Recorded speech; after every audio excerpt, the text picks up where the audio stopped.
Hello all. Today we are going to discuss about research problem. It's a collaboration of two words, research and problem. So what is this research all about? Research, as the name indicates, it's a search for knowledge. Search for knowledge again and again, or you are digging for truth. You are doing an exploration, you're doing a discovery. In a simple and precise manner, you can call research as a systematic inquiry or an investigation for truth, for unknown. As I already told, you are making an exploration of something that has not been explored yet. And now comes the crucial part, problem, right? Problem. What is meant by this problem? Or what constitutes this problem? Problem is simply an issue, or it can be a situation, or it can be a disturbing question that need to be addressed by the researcher, and for that, solution need to be framed. So in simple terms, you can say that research problem or simply the problem is a situation for which there is no ready-made solution. So let's take an example, let's take an instance of novel COVID pandemic. We are aware of that, right? And we are the victim of that. So we all know that the whole economy is under the threat or problem of this novel COVID pandemic, right? And this is a titanic issue and getting mightier day by day. So the whole world is struggling unitedly and together to bring up an alternative, to bring up a solution to overcome this issue.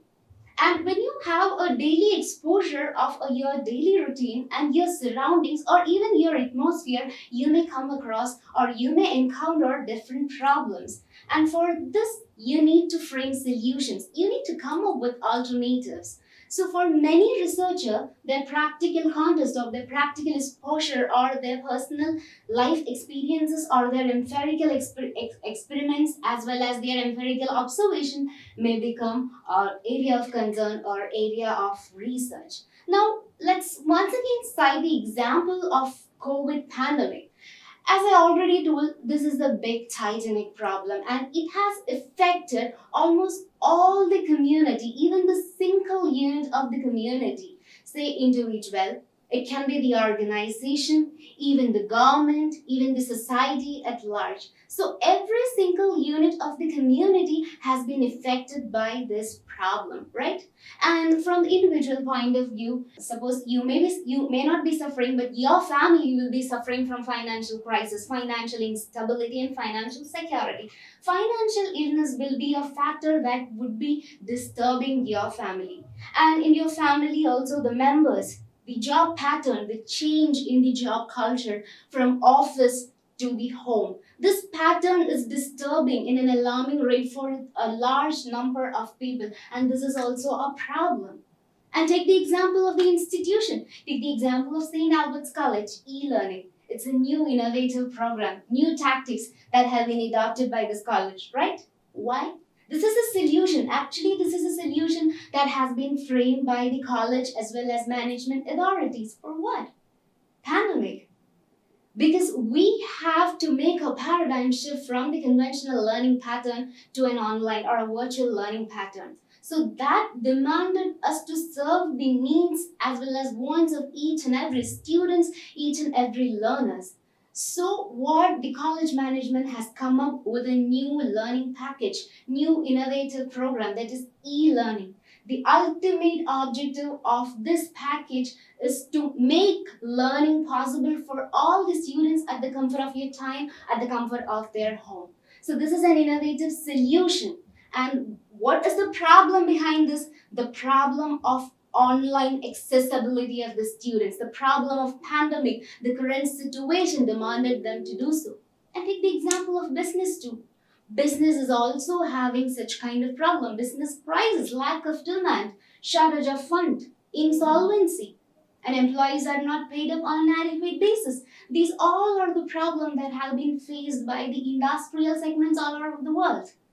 And now coming back to the government. Even government is facing issues. Political instability, political insecurity, all these comes under the government's point of view. So the society as a whole is under the nightmare of this pandemic situation, and this is a problem. For many of the researchers, it is creating a greater appetite for further research, and many research has been conducted on this contest to come up with alternatives, to come up with solutions, to save the world from this problem. Now, let's go on with detail with regard to what actually this research problem all about. So research problem is nothing but it's a question, or it's a question that need to be answered by the researcher, or it can be a disturbing problem. It can be a disturbing situation that need to be addressed for the future to come up with a solution. Or it can be an issue, it can be a problem, it can be a situation, it can be a difficulty that need to be addressed by the researcher in the existing gaps prevailing in his knowledge repertoire. So I should tell you that whenever you formulate a problem, you should formulate the problem in an adequate and appropriate manner, taking more time, putting more your commitment on it, because a well-defined problem or a well-formulated problem is a halfway done to your project. So this is how you need to define your problem, you need to formulate your problem. So that is with regard to research problem. So now moving on with the features of research problem, you should have a thorough idea about the features of research problem before you're gonna frame your research problem. So first one is concerned with originality. Whenever you formulate a problem or whenever you come up with a problem, that should be your brainchild and not a copycat of others' ideas. And you should not replicate others' ideas or others' contributions. Ultimately, every research focuses on bringing some contributions to the economy. And in order to bring such contributions to the economy, your work should be a genuine content for the economy to make references, for the economy to have an eye on. So what you need to do is that you can refer others' work as a reference material, and you also have the provision to reinterrupt their findings, reinterrupt their conclusions, and come up with your own signature. Whenever you refer other articles or whenever you refer others' work, try to bring a signature of your own. And if you are maintaining, or if you are maintaining a track of your work throughout your research, your problem will be your child only. Or otherwise you're adopting some other's child, you're pouring water into it, you're nurturing that problem, and then you're publishing that problem to the entire world. It doesn't make any sense.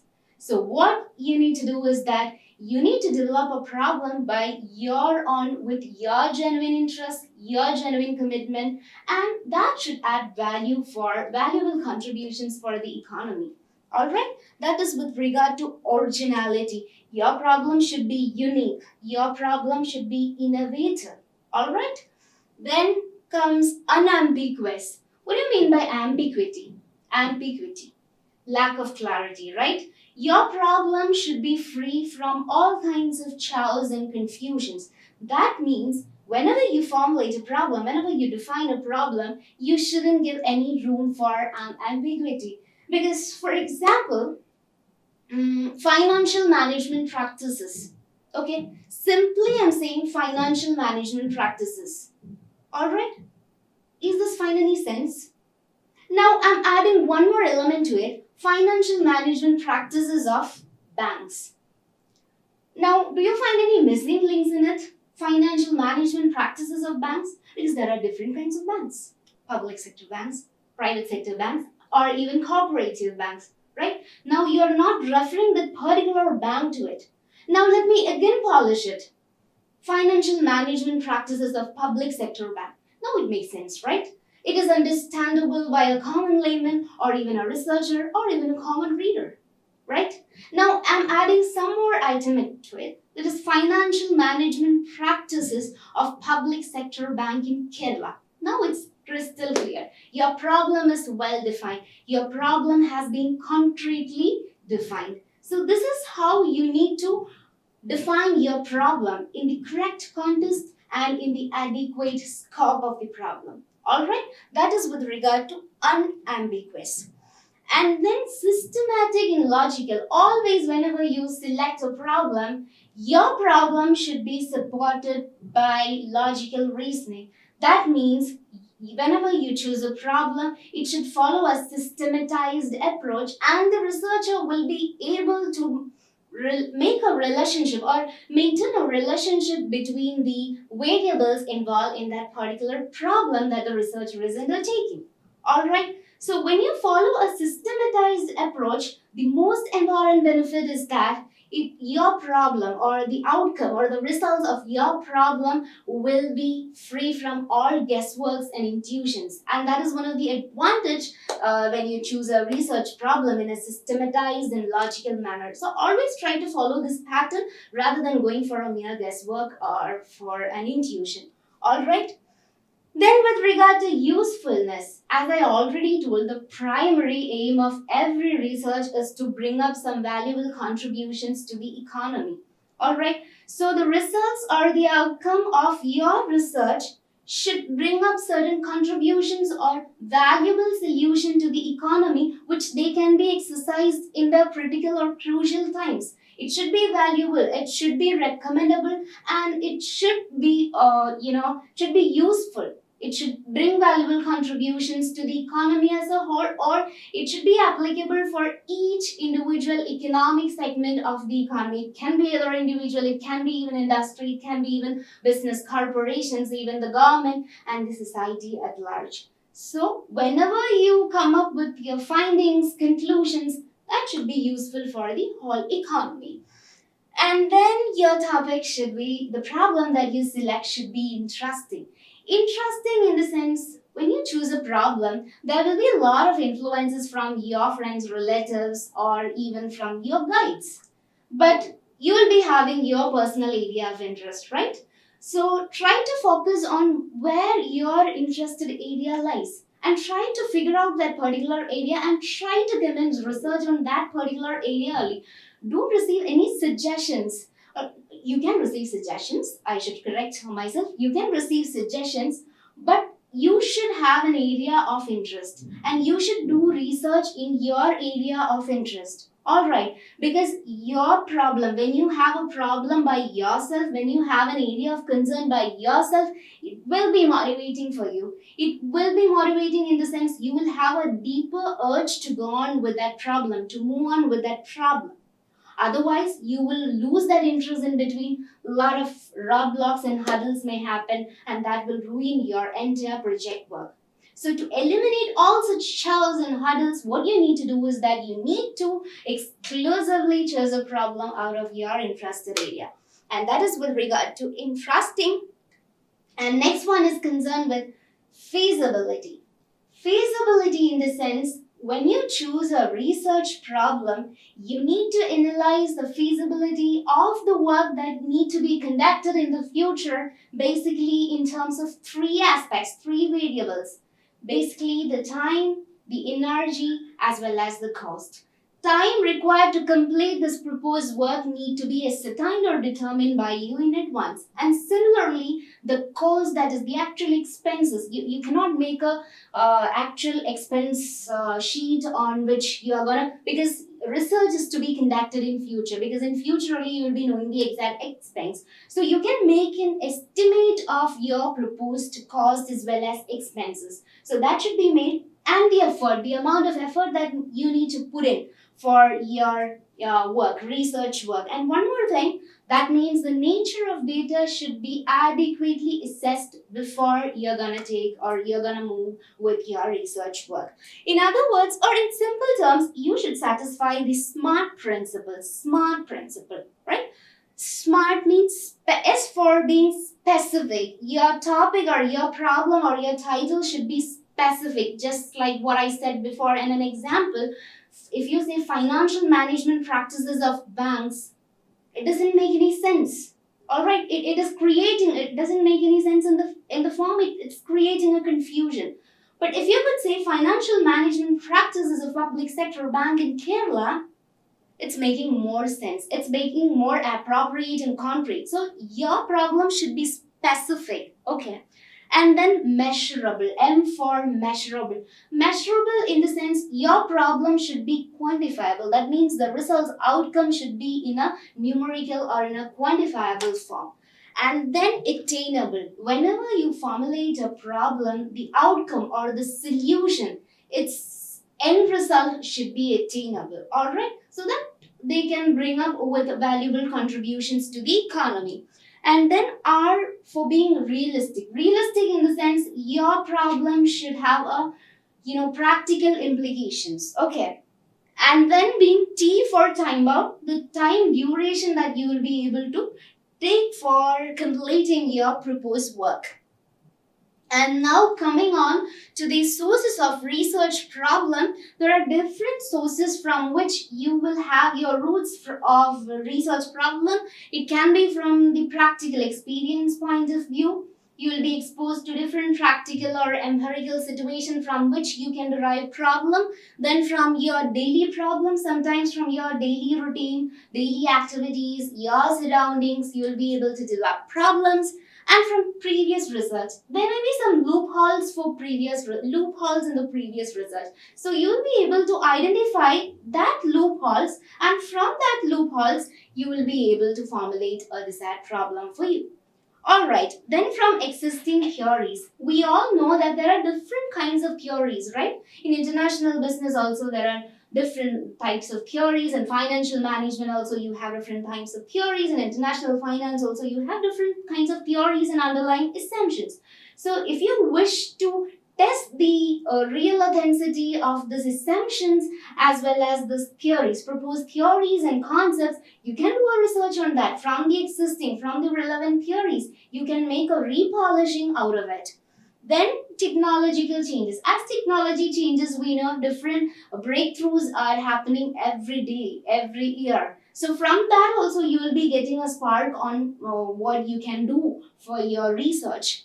And then obviously from unexplored area, there are many areas in which the insight of research is yet to be passed on. So that areas will act as a guide for you to formulate your own problems. And then discussion with the supervisors, and this is considered to be an important aspect. Like when you have a talk with your guides or subject expert, you will be getting certain insights. Okay, you'll be getting valuable comments, valuable suggestions from them. For example, if you're a person who is more interested in financial management, you can consult a subject expert in financial management and you can get valuable advice from him.